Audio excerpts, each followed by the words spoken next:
Welcome back. Our final season preview of the 2025 full-time roster with High Limit Racing is here, and might as well end it off with the defending series champion, that being Brad Sweet, the 39-year-old driver out of Grass Valley, California, driving the Maxim chassis for Kasey Kahne Racing. It has been an incredible stretch of years here for Brad Sweet. 6 times in a row he has won a national sprint car championship between the World of Outlaws and obviously year one with High Limit. But things are going to be very, very different this year for this driver and this team. Starting off with the crew chief, that has been a big talking point this offseason, that Kasey Kahne now has Brad Sweet's old crew chief, Eric Prutzman, and now the new crew chief on the 49 will be Ty Wolfgang. He has been promoted from the car chief of the machine to the crew chief, calling all the shots. And so far, things have went pretty well for this driver and this crew chief at Volusia Speedway Park. We saw them really not miss a beat. They were in the top 5, I want to say, every single night except for the night they blew a tire. So things were off to a pretty good start. So Ty Wolfgang, you can't really complain about what he's been able to do so far, but how will things go when they get to the dog days of May and we're racing 33 times in 28 days, right? I mean, that's where the real test, I feel like, comes in for a new crew chief. We'll wait and see how it goes. The car chief is Zane Jackson, and the tire specialist is Rob Beatty. Now, getting into the 2025 schedule, Brad Sweet, 15 tracks that he has won at before that are on the schedule this year, and 8 tracks he's never been to before.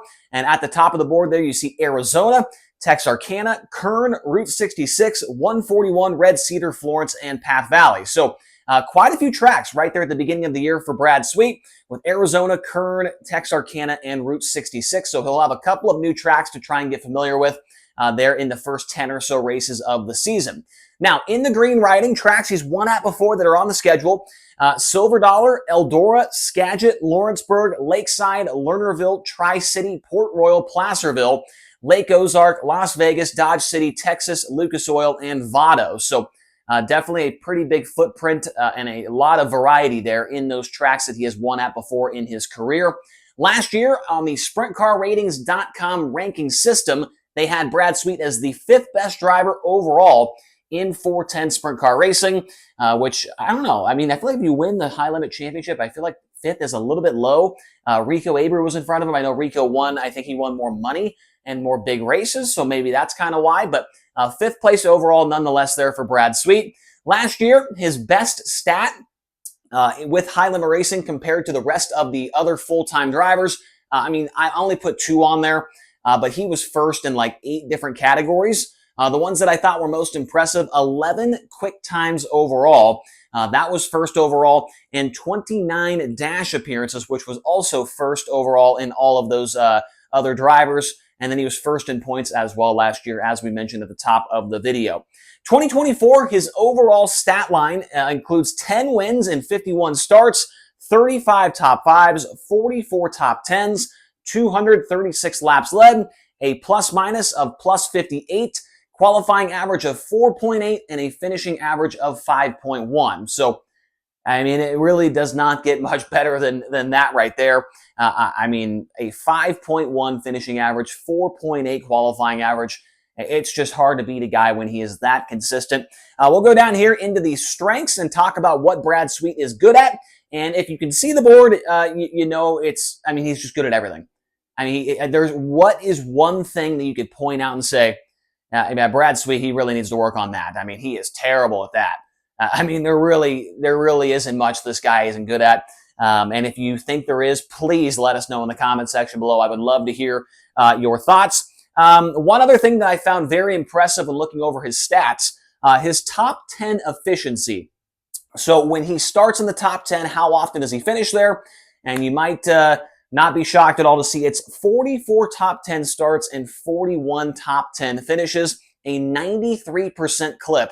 When he starts up there, he's able to stay inside that top 10. He also only had 1 B main event appearance all season last year with Kubota High Limit Racing. So does not partake in B mains very often. And obviously that is a very, very good thing. When we looked at guys like Sunshine and Rico, I think they had at least 3 each. 3 is not much more than 1, but it really does add up. I mean, overall, I mean, you're going to have to start from 21st at least and try and make your way forward. Brad Sweet only has to worry about that one time throughout the entire year. Now, the improve on section, I mean, really, what is there to improve on? The one thing I will say is just gelling with Tai Wolfgang. And obviously, they've gelled pretty well already. And it's not like they're coming into the season, they don't know each other, they've never met each other before. Tai Wolfgang has been on this team for about 2 or 3 years now. But now, obviously, his role has been greatly amplified. So they're going to have to gel with each other in a new way compared to what they used to do. And so far, things have went pretty well. But like I said a few minutes ago, what happens when they get into May and they're running, 3-4 times a week for 3 weeks in a row? That's when things, if they're not going right, that's when things can maybe go off the rails. And we'll see how it goes when they get to that point of the season.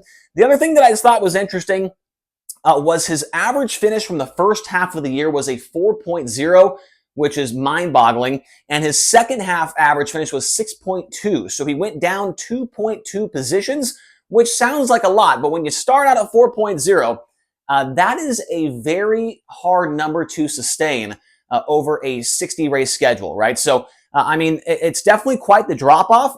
But that 6.2 average in the second half, I don't think anybody else was anywhere near that number. So really, it's not that bad, but I did want to put it on the board just to kind of show you guys that maybe the second half of the season, he did falter a little bit, even though he had 3 wins in a row there at the end of the year. So, there really isn't many bad things you could say about Brad Sweet when it comes to his on-track product. Now, in the prediction department, you can't have him worse than second in points. I'm going from first to second. And I really think there's 3 guys that are going to be involved in that battle. Obviously, besides Brad, Rico, you got to throw him in there. Tyler Courtney, you got to throw him in there. And then I think Aaron Reutzel could also, he was fast at Volusia, second, I think, the first night. And then he pulled out a backup car and a backup engine and ran like in the top 10 or maybe top 8 or something like that. So I think Reutzel's going to be close there as well. But Brad Sweet will not finish worse than second in points this year. I think 8 to 10 wins is another, he's going to do that again. He got 10 last year. You could say, well, Chase, Corey Day's gone, McFadden's gone. There's a bunch more wins that can be spread out throughout the field. And you're right. Brad Sweet could get 12 wins. But like I said in these previews, I've been trying to shoot low on these. Also with Tai Wolfgang, I didn't want to go too crazy, new crew chief and driver combo. I still think they're going to be very, very successful, but I'm going to, play it a little bit safe, roll the bottom, go 8 to 10 wins for them. And then I think I'm going to say this as well. He is not going to win this championship this year by 297 points. There's just no way that is going to happen again. I don't think it's going to be higher than 290. I think it's going to be under 100 points if he's able to win the championship. And if he doesn't, and if he does win it, I think it's going to be very close. So like I said, under 100, but you want to hope it's less than that. I think if Rico gets off to a better start, if Sunshine gets through the West Coast swing better, and if Reutzel can really fire off on all cylinders at the beginning of the year as well, I think this is going to be a fun battle to follow all the way down the stretch. I'm hoping that 6 races in, we go to Vegas, Kern, Tulare, Paris, and then 2 nights at Arizona Speedway. I'm hoping that Brad Sweet does not have a 42 or 44 point lead like Gravel does in the Outlaw standings. That would be tough. That would be a really bad start for some of these other guys. I'm hoping it's maybe somebody else up front. Like Tyler Courtney led a lot of the points last year at the beginning of the High Limit Racing season. So that would be tough if Brad Sweet had a 44 point lead after 6 races like the Outlaws do. But we'll have to wait and see how it all goes. So hopefully you guys enjoyed these season previews. We did one for all 14 drivers that are running with the series this year. And it almost timed out perfectly because our first race is next Thursday. A little bit of rain in the forecast. We're hoping that holds off. But tomorrow, I think I'm going to do a prediction of the top 10 or maybe the entire points rundown for High Limit Racing, who I think is going to finish where in points and why and all that type of stuff. People do seem to enjoy those videos. So we will see how it goes, and more than likely we'll be talking to you guys again tomorrow. Got a lot of stuff on my plate out there in the living room, trying to get songs and notes and all the stuff that goes into being an announcer for a national tour, trying to get that all dialed in here before we get going next week. So thank you guys so very much for all of your support. It's going to be a fun year with High Limit Racing. Hopefully you guys enjoy all the coverage on Flow Racing. And we will talk to you again tomorrow here on the Rodman Rundown. Make sure to comment down below your prediction for Brad Sweet. Hit like and hit subscribe. We'll talk to you again soon.